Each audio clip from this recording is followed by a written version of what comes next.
Cet aéronef était le symbole de l'aviation commerciale dans les années 70, mais il est rappelé par beaucoup comme un avion controversé, marqué par des accidents et des choix de conception discutables. Mais cela n'est qu'une partie de l'histoire. Le McDonnell Douglas DC-10 est l'un des avions les plus mal compris de l'histoire de l'aviation.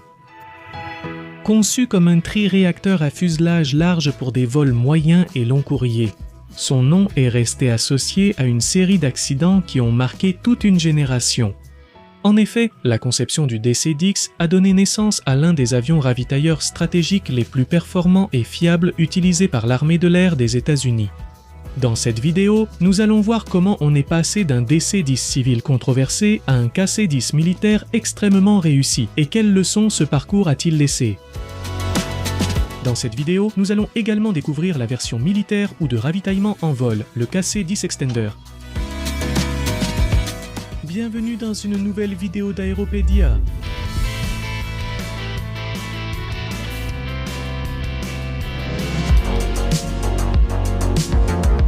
À la fin des années 60, l'aviation commerciale traversait une transformation profonde. La croissance soutenue du trafic aérien exigeait des avions avec une plus grande capacité, une plus grande autonomie et de meilleurs coûts d'exploitation, mais sans dépendre d'infrastructures entièrement nouvelles. Toutes les compagnies aériennes ne pouvaient pas, ni ne voulaient, exploiter un Boeing 747. Parce que sa taille et ses exigences en faisaient une solution idéale pour les lignes à forte densité, mais excessive pour de nombreux marchés. McDonnell Douglas a détecté cet espace intermédiaire et a proposé un avion à fuselage large capable de desservir des routes transcontinentales et internationales avec plus de flexibilité. Le résultat fut le DC-10 conçu dès le départ comme un avion de grande taille mais pas extrême, capable d'opérer depuis les aéroports existants et avec une logique de conception orientée vers l'efficacité structurelle et opérationnelle. Le choix d'une configuration triréacteur n'était pas un hasard à une époque où les réglementations ETOPS n'existaient pas encore. Disposer de 3 moteurs permettait de traverser les océans et les zones isolées avec une marge de sécurité supérieure à celle des bimoteurs, mais sans le poids ni la complexité d'un quadriréacteur. Le DC-10 a été conçu comme un avion à fuselage large, avec 2 allées, une cabine spacieuse et une soute à bagages importante, prévue aussi bien pour les bagages que pour le fret commercial.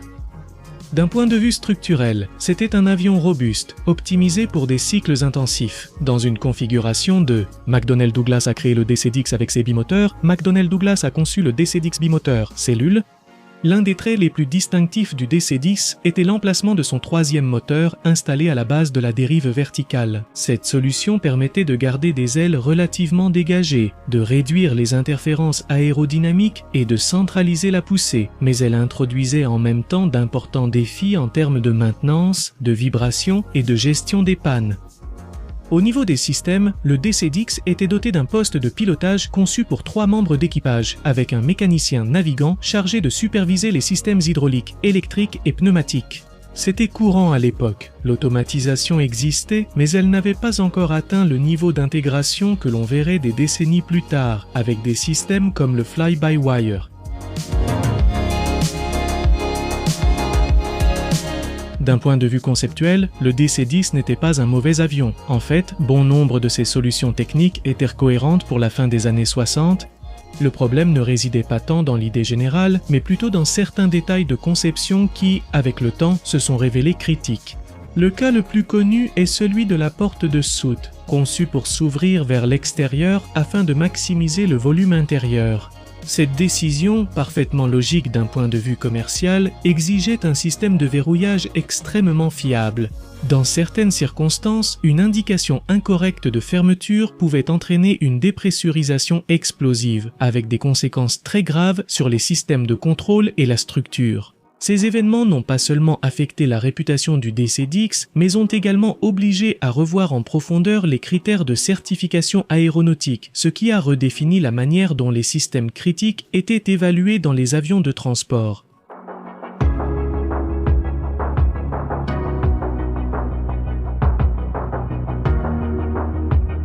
Les accidents associés au DC-10 ne peuvent pas être compris de manière isolée. Ils se sont produits dans un contexte où l'aviation commerciale se développait plus rapidement que ses propres réglementations et où de nombreuses leçons n'avaient pas encore été tirées. Après ces événements, le DC-10 a fait l'objet de révisions structurelles, de modifications de conception et d'amélioration des procédures opérationnelles. Une fois ces mesures mises en place, l'avion s'est révélé bien plus fiable que ne le laissait entendre sa réputation, accumulant des millions d'heures de vol à travers le monde. Paradoxalement, le DC-10 a fini par contribuer de manière décisive à l'amélioration de la sécurité aérienne mondiale. Les réglementations modernes concernant les portes pressurisées, la redondance des systèmes et la certification structurelle tirent en partie leur origine des leçons apprises avec cet avion. Cet appareil a effectué son premier vol le 29 août 1970 en décollant de Californie. Il est officiellement entré en service commercial en août 1971. Les premières compagnies aériennes à l'intégrer furent American Airlines et United Airlines, qui l'ont principalement utilisé sur des lignes intérieures à forte densité aux États-Unis. Peu de temps après, des compagnies internationales comme KLM et Lufthansa ont commencé à exploiter le DC-10 sur des routes à plus longue distance, confirmant l'intérêt mondial pour ce nouvel avion à fuselage large et 3 moteurs. Au cours de sa vie commerciale, un peu plus de 440 unités ont été construites. Et ensuite, les commandes ont ralenti avec le temps, surtout après les problèmes liés à sa réputation. La capacité de passagers du DC-10 varie selon la version et la configuration choisie par chaque compagnie aérienne. Les configurations typiques à 2 classes pouvaient transporter entre 250 et 250 passagers tandis que dans des dispositions à haute densité, ce chiffre pouvait dépasser les 300 passagers. Pendant ce temps, les premières variantes étaient destinées aux routes courts et moyens courriers, tandis que les versions ultérieures incorporaient une plus grande capacité de carburant et des améliorations structurelles pour les vols intercontinentaux.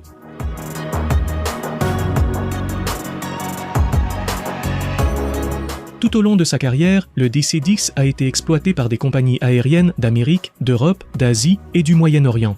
Sa polyvalence lui a permis de s'adapter aussi bien aux lignes intérieures à forte demande qu'aux vols internationaux long courriers, bien qu'il ait été remplacé par des avions plus modernes et efficaces. Pendant de nombreuses années, il a été une présence régulière dans les aéroports mondiaux et un pilier des flottes commerciales.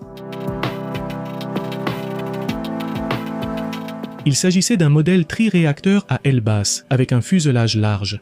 Il avait un poids maximal au décollage d'environ 250 tonnes et une autonomie proche de 6200 km. Selon la version, sa vitesse maximale était d'environ 980 km/h, soit Mach 0,82. Au fil des années, de nombreuses compagnies aériennes ont commencé à retirer leur DC-10 du service passager.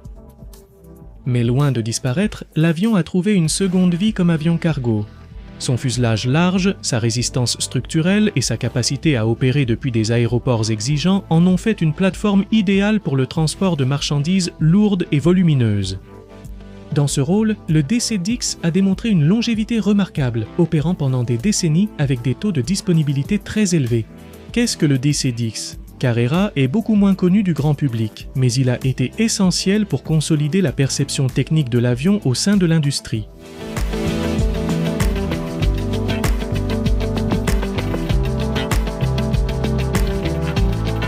C'est précisément cette robustesse structurelle et cette capacité d'adaptation qui ont attiré l'attention de l'armée de l'air des États-Unis.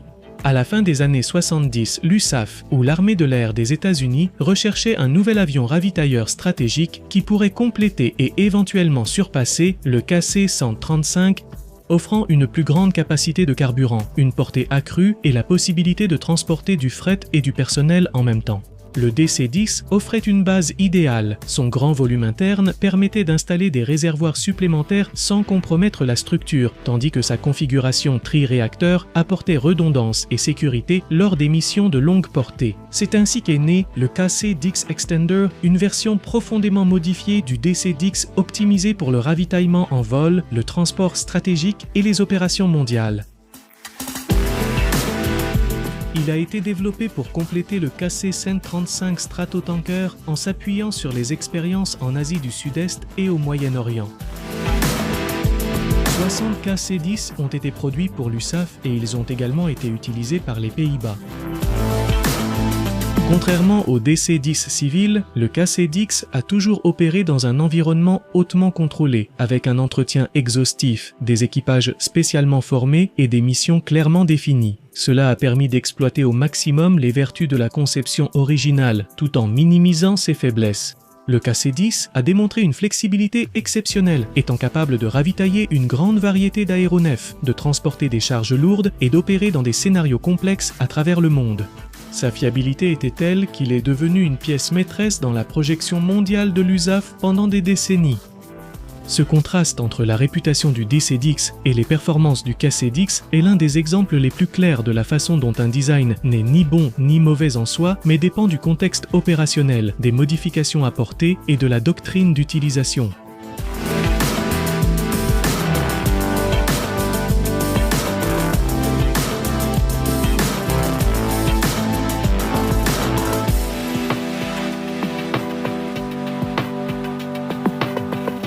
Le DC-10 n'était pas un avion parfait, mais ce n'était pas non plus l'échec que beaucoup présentent parfois. C'était un produit de transition, né à une époque où l'aviation commerciale redéfinissait ses limites techniques et opérationnelles. De sa conception sont nées des améliorations, des corrections et des évolutions qui ont donné naissance à des avions plus avancés, comme le MD-11, et à des plateformes militaires très réussies, comme le KC. Nous l'avons déjà vu, le KC-10.